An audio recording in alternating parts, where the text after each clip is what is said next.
Hello and welcome to the Kimbley IT Podcast. I'm James, the founder of Kimbley IT, and Kyle, the Director of Technology, is with me again this week. Hello. Hello, James. Hey, Kyle. So we had an exciting thing happen this week. Yes. The world premiere. Worldwide, yes.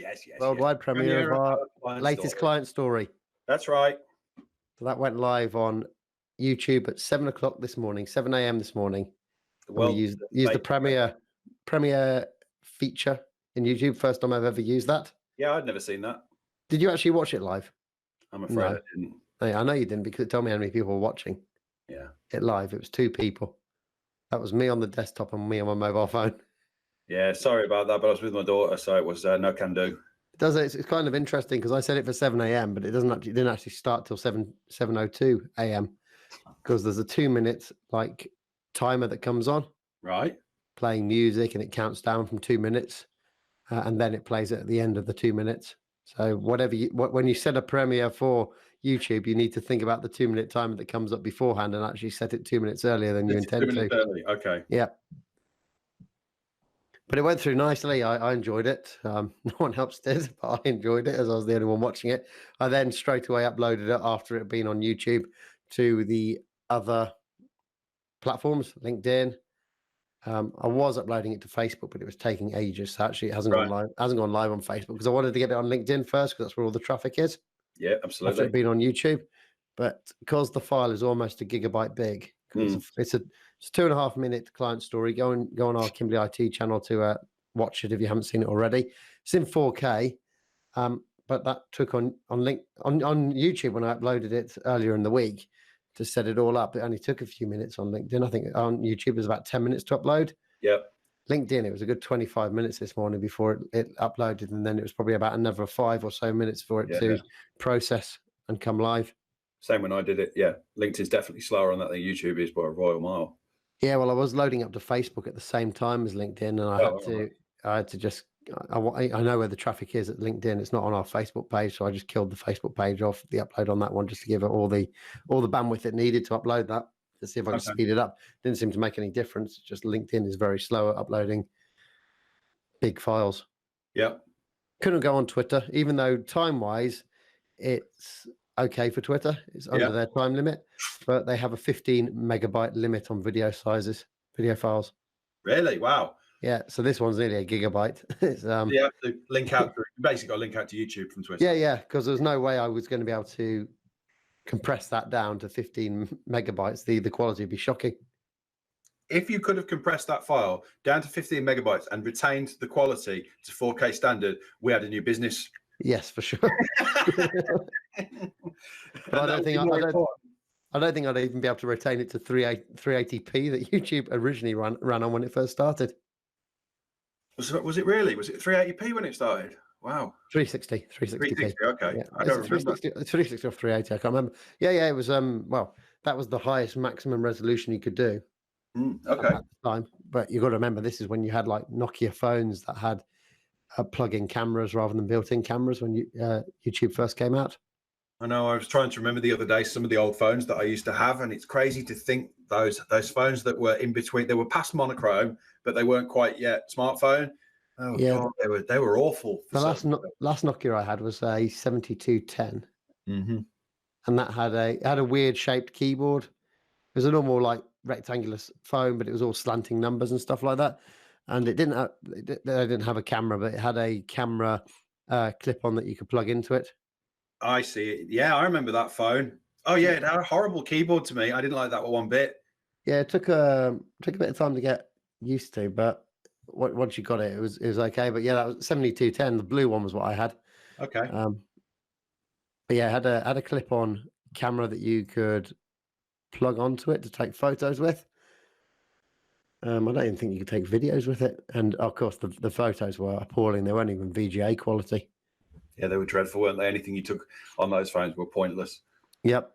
And then I got and I can't actually. That isn't the last Nokia I had. I had another Nokia after that, but I can't remember what it was. And then I actually went to the orange SPV phones, which actually ran Microsoft Mobile or whatever it was called at the time.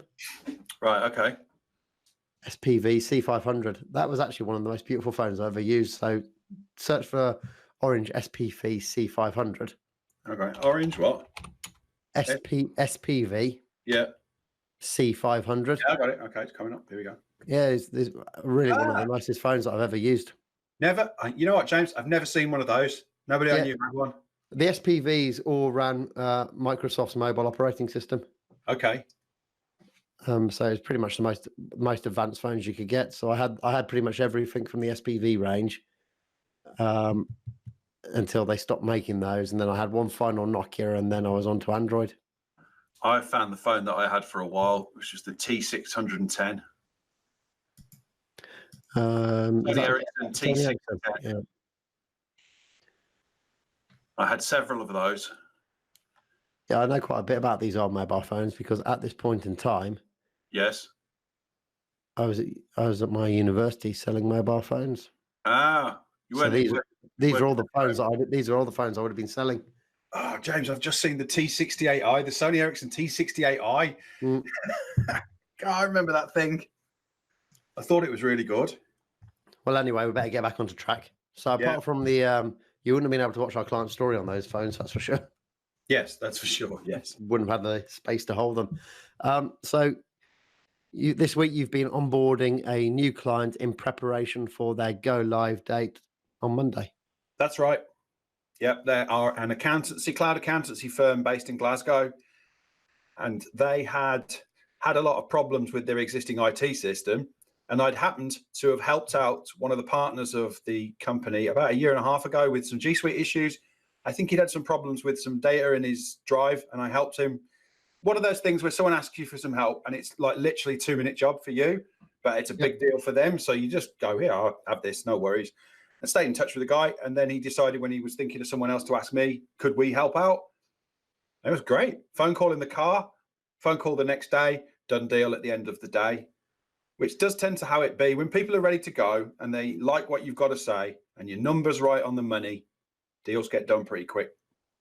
Yeah, that's just a lead that's taken a year to convert. Well, I guess so in that sense, yeah.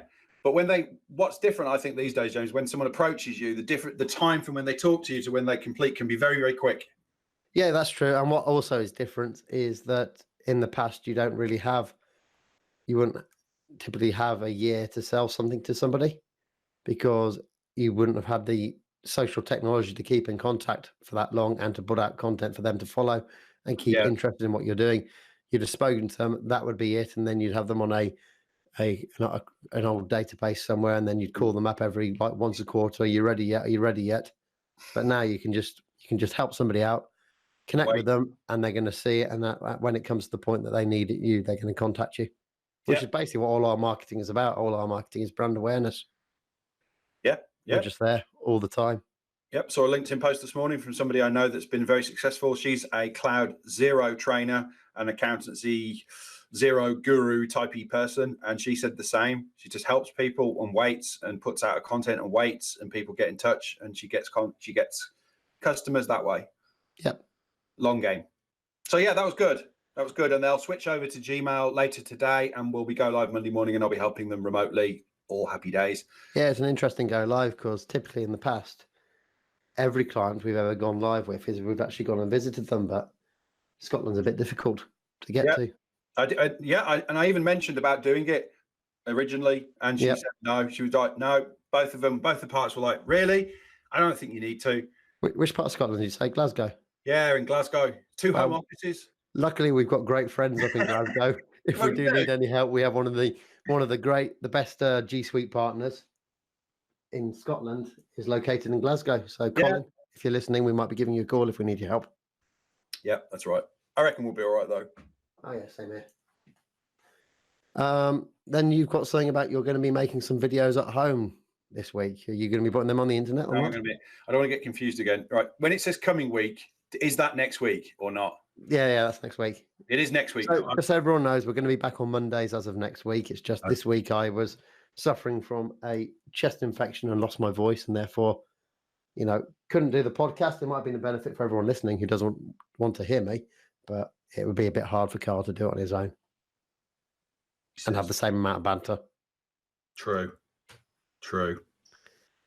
So yeah, making your videos. Yes. Well, recently I've got my little space in my garage set up for doing videos now. So I've got my studio, the official my studio. I've got my studio. First Kimbley IT studio. You see the guy? You see the guy from Gymsharks? Yes. He's done a tour of his new massive warehouse that they've done, and they've got a video filming zone. Yep. Inside there, especially for videos. So does Kimbley IT now. Yep. So yes, so I'm going to make use of it, James. I'm going to make use of it, and also I enjoy doing them, and I want to get better at video editing. I enjoy the video editing and trying to do things differently. So I want to get cracking next week. But this week I was, of course, busy getting all that new client ready, so I wasn't able to do it. Just got to sort out your lighting, haven't you? Because you got a bit of a fog on your first video you did. I think I put too much light on one side of my face. So when I do the next video, I'm going to drop that one light out and just take two at the front and see how it looks. Yeah, it might be like reflecting on the lens on the camera, I guess.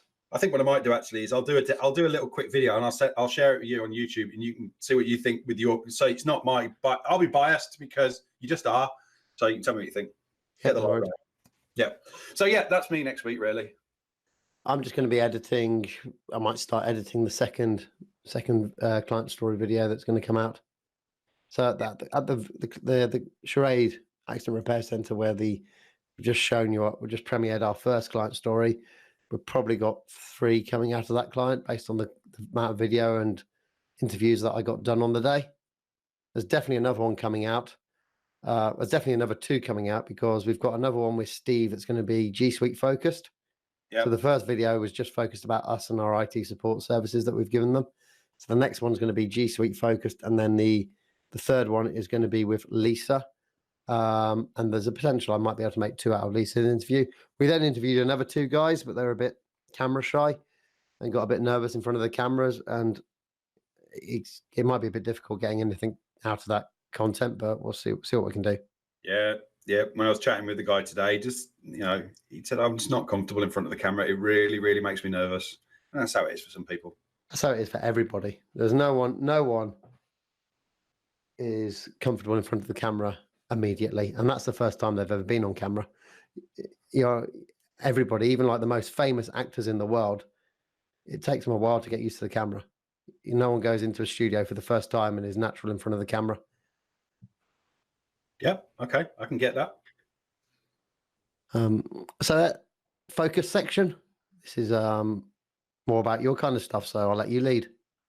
Well, yes, we're trying to have a focus, and this week I put a post out on LinkedIn asking people about how they balance or they integrate their family lives with their work, and particularly people who are starting their own businesses, who've got small businesses, maybe under 5 people, and they've got young families, and how that works and what kind of stuff works for them. And it really went down well. I really hit the nail on the head, I think, for a LinkedIn post. You got a lot of traffic on it. Yeah, it did. For what I usually post, I was really happy with it. 45 plus comments? Yeah, 45 plus comments, over 5,000 views.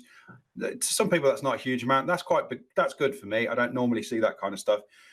Which said to me, okay, this thing is something that matters to people. And there was some really interesting stuff coming up.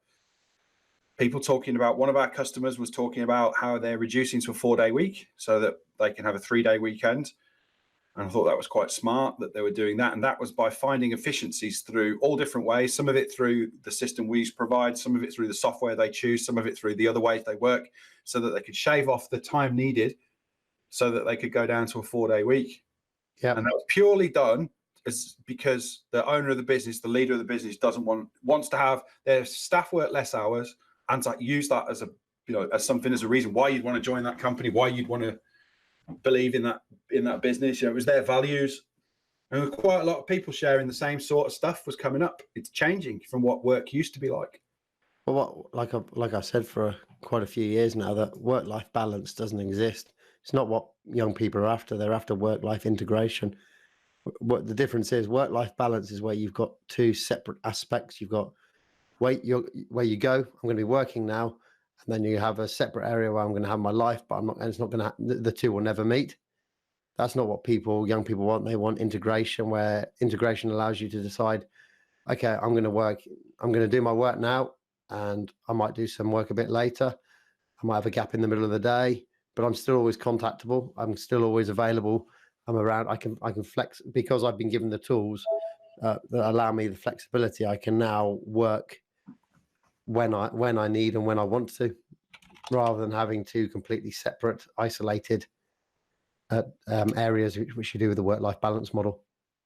Yeah, definitely. And I think the reason it worked out with the people I was talking to on LinkedIn is because they'd all had jobs. They'd all developed as accountants, or they'd had jobs, and then they quit and they started their own businesses.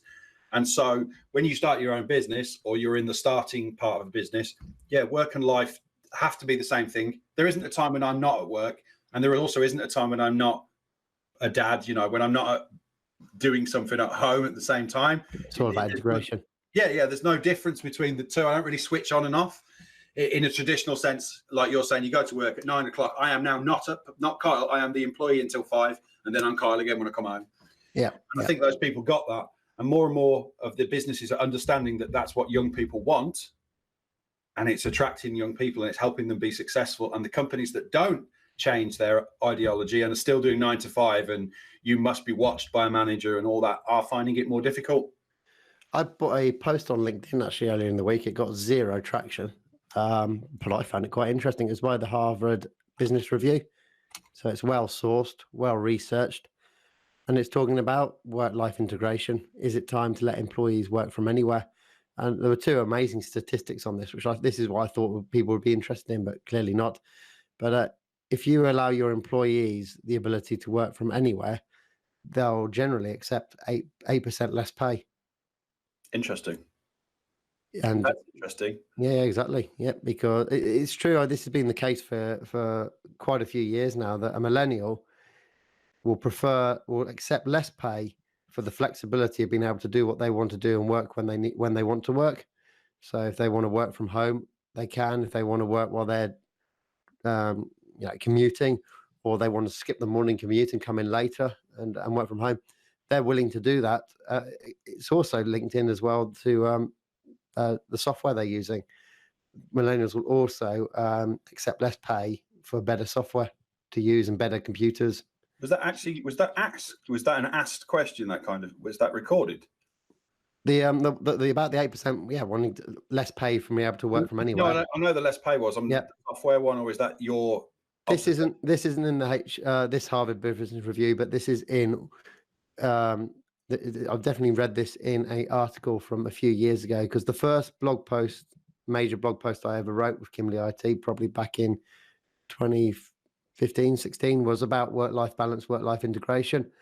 And there is a reference in there, and hopefully the link still works through to the article that we got the information from, millennials are willing to be paid less to have access to better equipment and software that they want to use.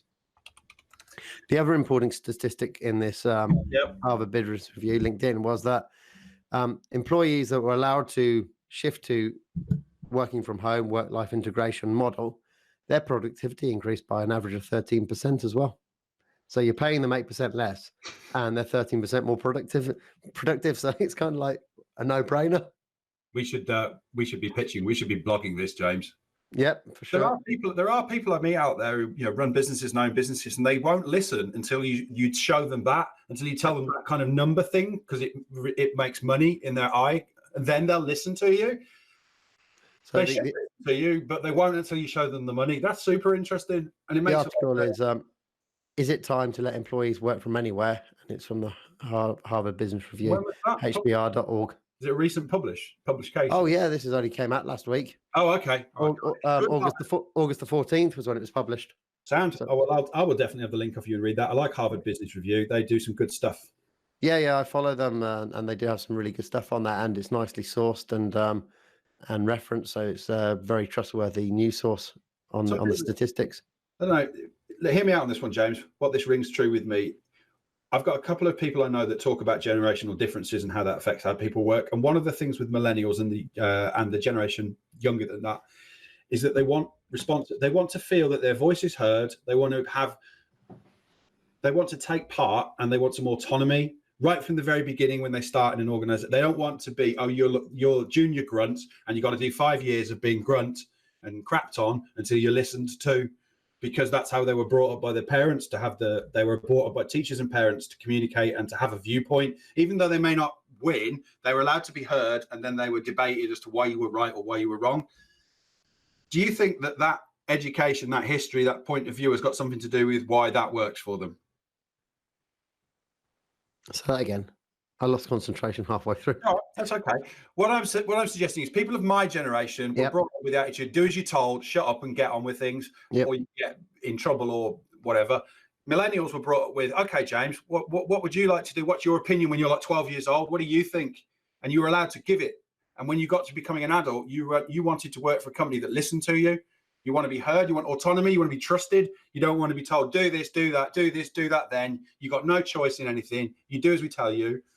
Is that why that's popular with millennials? No, I don't think so, because I'm a millennial, but I was brought up the same way as you were, you know. But I think the difference is the technology now allows a millennial to have an expression, to put their thoughts out, to let people think what they think. They can influence people, rather than you before in a business, you'd go up to your manager and then you'd say something to your manager and they'd pass it up the chain.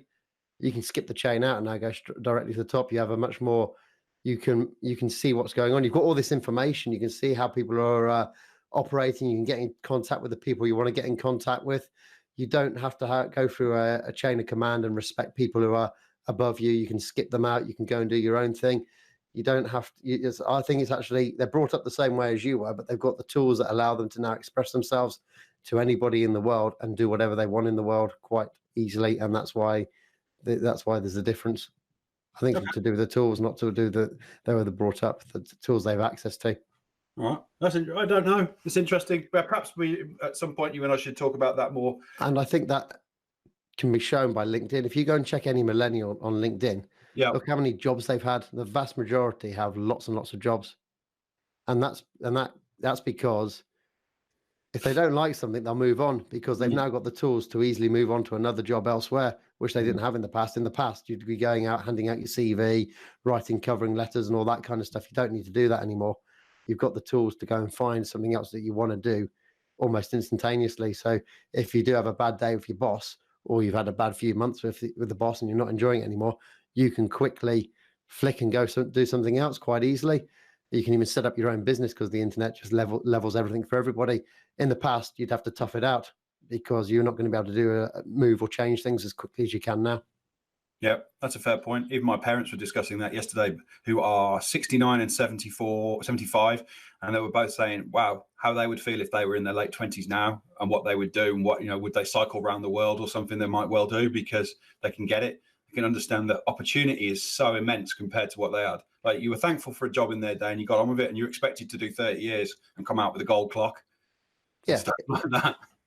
Because of the lack of technology in the past, you were trapped into whatever you were doing. You're essentially trapped into certain holidays, if you want to look at it that way, in that you'd go to an agent and they'd list the holidays that you could have. You can, I want to go to Portugal. Yeah, you can go to Portugal. Here's where you can stay, all that kind of stuff. But now you can go online and you can do that all yourself. You're not trapped by a system. You can go and build your own holiday, do it your own way. And perhaps if we're going to tie this back to what the original point, the focus was, which is regarding to work, if you're running a business and you haven't thought about opening it up to different ways of doing things and being more flexible and learning about what it is that actually younger workforce and the people who are going to make up the majority of the employees in your business want, you need to, because you're going to find yourself a bit flat-footed if you don't, and you stick to what maybe you were taught, because you're probably a bit older than the people you employ generally. And you need to have a think about what it matters to people, because it might save you some money and make you more money. And that's not bad. Just remember, they'll accept 18% less pay and they'll be 13% more productive with the right technology and work-life integration. Yeah, you just don't see them as much. Let's go on to the news section. So this is kind of interesting. You happy to go on to the news section? I'm happy to go on to the news section. I think we rounded up nicely. So Google's had this password checkup extension that we've installed on some clients. It's never been fully rolled out to all clients, because it's always been a kind of a bit of a beta thing. But what it does is when you enter your password into a website and stuff like that, it will check that password isn't part of a breach, a known breach. Right. It will warn you if it is, so that you can go and change your password. Well, that extension is going to be integrated inside Google Chrome going forward. So whenever you sign up for a new account or you enter your password into a website, it's going to send an encrypted version of that password to Google servers, who will then check and see if that encryption matches any other encryptions they have. They'll then bounce it back to you and say, yeah, that password that you just entered has actually been involved in a breach, and you recommend that you go and change that password. Interesting. It's based off. They're not using "Have I Been Pwned" by Troy Hunt, but it's based on the same system that he uses. Okay. To warn people. So Firefox runs off the "Have I Been Pwned" one, and it will do a check, and it will go out to "Have I Been Pwned" and see if this password or username is part of a known breach, and then tell the user. Chrome's going to have it built in, but it's using Google's own system rather than the "Have I Been Pwned" one, and it should actually not be too long until that comes out. Potentially on here, I'm just reading. It's tagged to be complete for Chrome 78, which is due to be released in late October. Okay. So yeah, keep it coming. Google don't have keep coming the stuff. As much as people like to say they're the big bad ugly monster, they do a lot of good stuff. That's what that article's from 9 to 5 Google. It's Google password checkup leak detection will soon be built into Chrome. Cool. This is your next one. I actually saw this and I started reading it, and then I hit the wrong button on my newsreader and I lost the article. So I don't know much about this one. So it's cool. It's from The Verge, and it's YouTube is changing how some copyright claims work, and it can result in more blocked content. Yeah, kind of.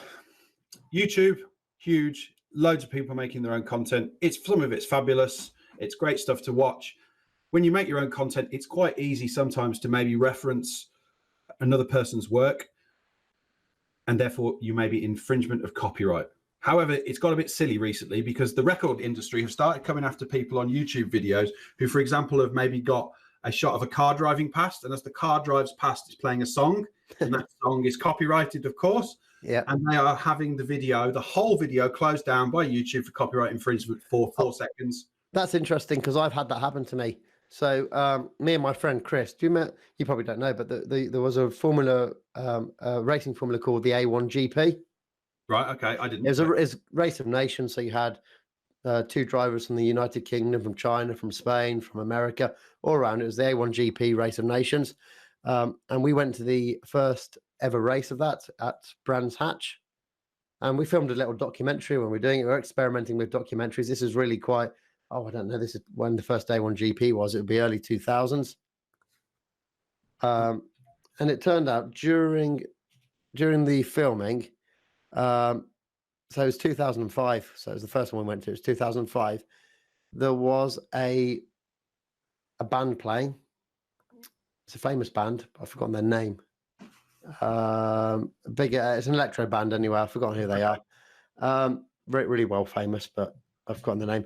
Anyway, they were playing while they were doing a fireworks display to celebrate the opening. Yeah. So we put the video up on YouTube. It was fine for quite a few years. It got quite a lot of views because it was the first one ever, and then the A1GP went bankrupt and it ended, so it doesn't exist anymore. And then I got a warning off YouTube that some company had claimed copyrights on this music that was being used, and rather than just running adverts next to it, they decided to block that music. So you watch the video and it gets to the fireworks section and then it's just quiet. It's completely quiet through the fireworks section. You can't hear us talking to each other or commentating on what's happening and stuff like that. Yep. And then the audio comes back once that music has stopped playing. So it's essentially wrecked part of the video, but that's what you're talking about there. It was background music. I argue that's completely fair use. Background music in a public area on a private venue, but open to the public. You buy your tickets, you go in there. I'm not intentionally filming the music because it's background music. We're talking over it, and you've got fireworks in the background. You've got the people going, the cars on the grid, and all that kind of stuff. And they removed that section of the audio from the video. Well, how this is happening, James, it's the record industry that are doing it. It's the record industry that are putting in these requests.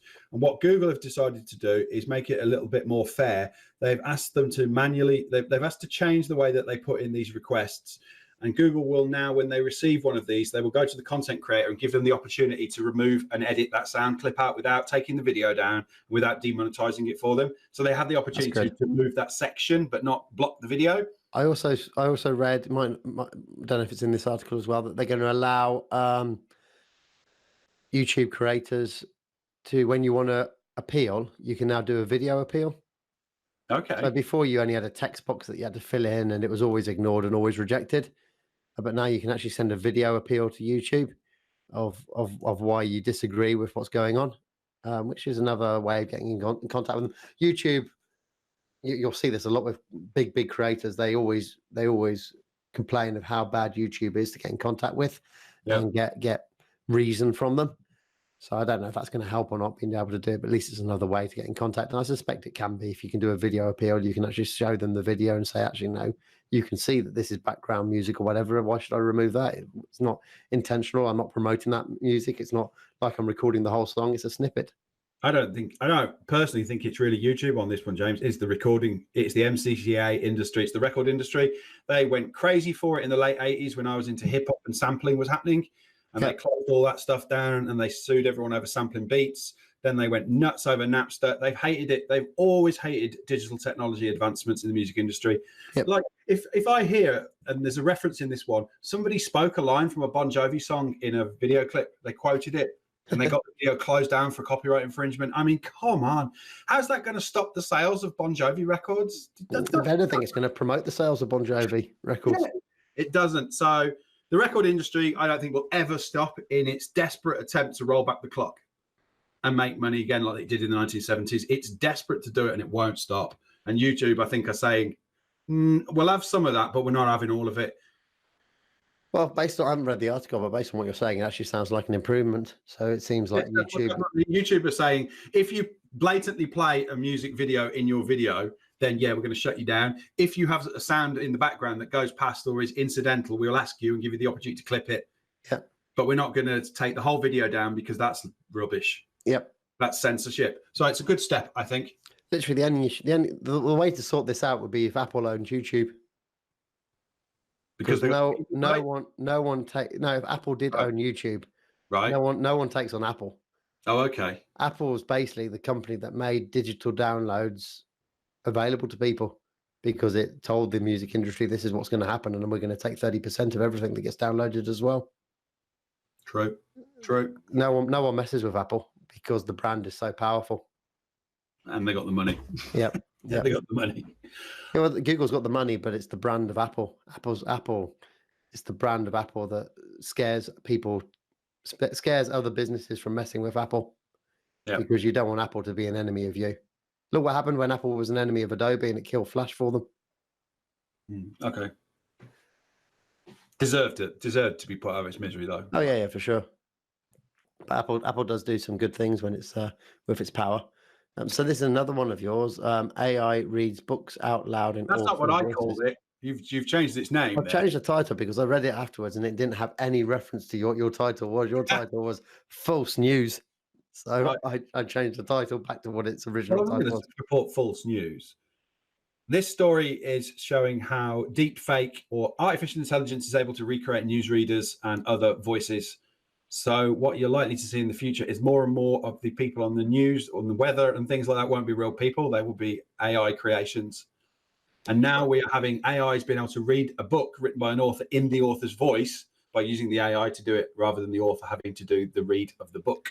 Which is great news because it means if you're a fan of Audible or somewhere like that, you're going to get the Audible version of the book a lot quicker because it's a bit of a pain, I imagine, for an author to come in, sit down, read his whole book out, spot all the typos he's made while he's reading out loud. And it takes quite a few sessions to do that, a week or so to get that all done. And then it has to go through editing and how it's done. Interestingly, there's a book by Damon Hill on Audible, Damon Hill's autobiography. And I was listening to that and halfway through it, the editing's gone wrong. And they've left the pit in the sound booth where Damon's in there reading the book. It wasn't actually Damon, it was someone else who's reading the book. And they go, okay, take that again. And you can hear him, he's reading like the same paragraph over about 5 or 6 times to get it right, to get the flow right. And they've left that they've clearly edited it incorrectly and left that in by accident. but it just shows how much work goes into recording an Audible book. So AI that can recreate the author's voice, that is good for Audible. Certainly is. And for authors. There are the problems, of course, of fake news and making people say what they haven't really said. What I thought that would lead to eventually, James, in my fake news stance, was that eventually we will see classic movie actors and actresses that have died reappear in movies very easily. Oh, they've already done that anyway. No, yes, but they have, but it will be so much easier. Oh yeah, it will constantly get easier. It's like I'm pretty much convinced that Michael Jackson will be the first pop star to do a global world tour from beyond the grave using holograms, AI, and deep fakes. I love the expression "beyond the grave." It's a great expression, to beyond the grave. I'm convinced that will happen. He'll be the first person to do it. Who would do that for him now? Obviously, he's not here. So who will do that? How do you mean? Well, if Michael Jackson was the force behind Michael Jackson when he was alive, he was a creative person, he came up with the ideas and things. Who does it when it's not him? Like, who is driving his legacy? His team still exists. The team that he worked with, his backing dancers, his band, his groups, his sound producers, his music engineers who know what he did and what he liked. So you've got the whole team there to still build it. Right. Okay. Sorry, his world tours were always about using the latest technology. So this makes sense. That's why I'm convinced it will be him. Be the first to do it. You know that world tour when he flies on that jetpack? Yeah, that's not him. It's not him, is it? No, they do a clever switch with him on stage, right in front of the audience. A switch takes place for him and a stuntman who actually does the final bit of the song and does the takeoff. There's quite a few switches that happen in a Michael Jackson tour. There's quite a bit of magic that goes on. In that, know how sometimes he changes so quickly from one song to another, and he's completely changed his outfit. Yeah, because they've done a switch on stage in front of everybody, and people don't notice. I see. Very, very awesome tours. Anyway, let's move on to the next one. So this is a cool new feature that's coming to Google Drive. Shortcuts. Yes. So the good thing about these shortcuts are you can put a shortcut anywhere else in Google Drive. So say, for example, you've got a shared drive that is shared out with a certain amount of people. And you actually also want that. It's a bit like knowing Gmail where you have labels. So an email can appear in both labels opposed to Outlook where it only can be in one folder. At the moment, Google Drive is a bit like what Outlook would be. A file's in one folder and it stays in that folder. You can make a copy of it and paste it elsewhere and put it in like you do. But you can now put a shortcut into another folder. So you could have a marketing shared drive, which has details about a marketing project you're working on. But again, it might have a bit of finance in there about how you're financing this marketing project. But you could then put the shortcut into the finance drive to that file that's in the marketing drive. And people can click on that shortcut and access the file in the marketing drive as long as they've got the permission to do so. Good. That's really good. So it stops duplications and people. So that means everyone's always got the most recent version of that file, because previously you'd have to make a copy of it and then try and keep the two of them up to date, which is a bit of a hassle. So yeah, it's a fantastic new thing. It's a beta at the moment. I've applied for us to join the beta, so we should hopefully get on that soon. And but yeah, that's I can think of that's a good game changer for that. I can think of a use of that straight away already. We've been asked this twice recently. It's a shared drive that relates to HR, and inside some shared documents, and then there's a folder for every employee that has to be private. Now those private folders can be shortcuts to private shared drives, but everything appears centrally in the one shared drive for everyone to go to. Yeah, well, I think the next step is that they've promised it all year that we'll be able to, inside a shared drive, share out folders with separate permissions as well. Oh. Because remember, when we went to Google Island earlier this year, they said it's definitely coming, but it requires quite a big infrastructure change, actual hardware infrastructure change in the data center. And that's why it hasn't run out yet, because they've got to do quite a big change to the whole system. And I think this is probably the start of that change, because shortcuts is getting very close to what they were talking about. Please allow us to have external users in chat, please. Approval flow is already out there as well in beta. We've got that. If you hadn't noticed, you might not have noticed. If you right click on a file, You can send it to approval now, stuff like that. I hadn't. I know you'd done that test with me earlier on, but I hadn't actually gone there. Yeah, it's still in beta, so it's not rolled out to the general public, but we've got access to that. Cool. I still want external users in chat. I really want that. Yeah, that's definitely coming. I know. It's just you have to wait, don't you, with Google? You don't know. You just have to wait for it to drop. The final story is from the BBC. It's a company called Eurofins Scientific. You'd have heard about them earlier this year. They're the a private company that does all the sophisticated data analysis of DNA, toxology analysis, firearms testing, computer forensics for the police across the UK. Yep. Earlier this year, they got hit by ransomware. Yep. Which has delayed over 70,000 criminal cases from taking place because it's been locked away. Now they've got rid of the ransomware now, and they now have to check that all the files are how they were before because of the legal process if they've been tampered with or anything like that. Yeah, they reckon it's going to take them about 2 months to get that all sorted. What I found interesting was, though, at the end of the article, they paid for the decryption keys from the attackers. Doesn't say how much they paid, but they paid for it. And I thought that was interesting, which means that they clearly haven't got adequate backup systems for what they're working on. They can't have. You wouldn't pay it otherwise. No. And where that tends to, my experience of seeing ransomware is what's called flat files. That's like a folder full of other files that you can open.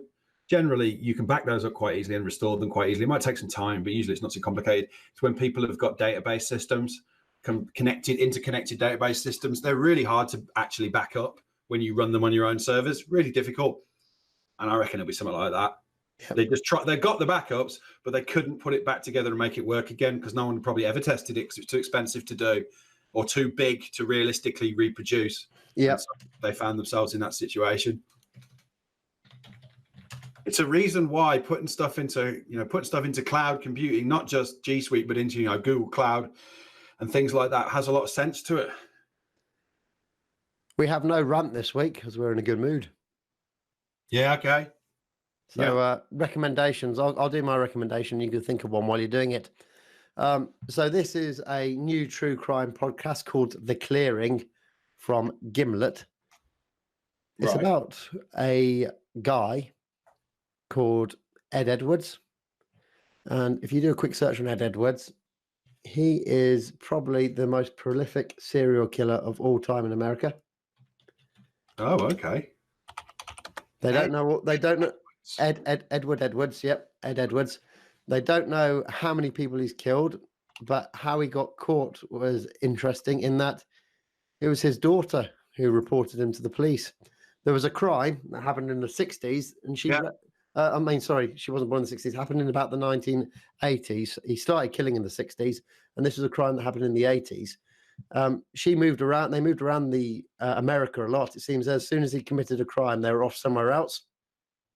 And she just had like memories of moving around a lot and all this kind of stuff, and kept getting memories appearing that she wasn't sure happened and stuff like that. So she chased it down to see if they'd actually lived in this area where a murder had taken place and all this kind of stuff. So she reported him to the police, and it was like pretty much the first good lead they'd had in 20, 30 years on these cases.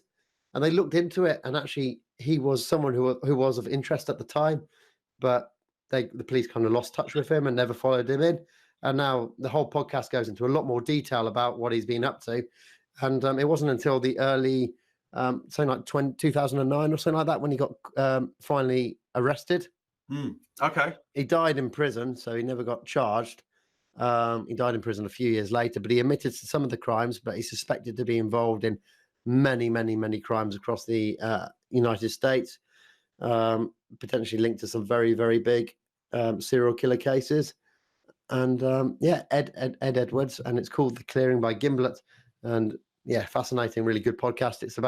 It's still going at the moment. So I'm 6 episodes in, and there's a new episode each week. So anyone who hasn't listened to it, you got the first 6 episodes that you can binge listen to. Sounds good. I like a good true crime podcast. So any recommendations from you? Yeah, I do have one. It's on YouTube. And it's followed on from my interest in watching loads of LGR recently. There's a guy on LGR he recommends called John's Arcade Game Reviews and Tech. And this is a guy who takes old arcade machines and rebuilds them and things like that, reviews them and puts them back together at component level in circuit boards, and he does carpentry with them. And he does real deep dives, as you might call it, like 1 hour, 50-minute videos on rebuilding a 1980s arcade machine. If you're into that kind of stuff, really fun to watch. Just fascinating that somebody puts out that much effort and time into showing you how to put Missile Command back together. Super. Really enjoyable stuff, that. So, that's a YouTube one. I'll go and have a look for that later. That's the podcast for this week, and we'll be back on Monday to get back onto our normal schedule. So thanks, everyone, for listening, and share and like and tell your friends about the podcast. Yes, come on. We can make it over 30. Come on, people. And don't forget to watch our new client story, and we'll speak to you next week. See you later. Bye. Bye.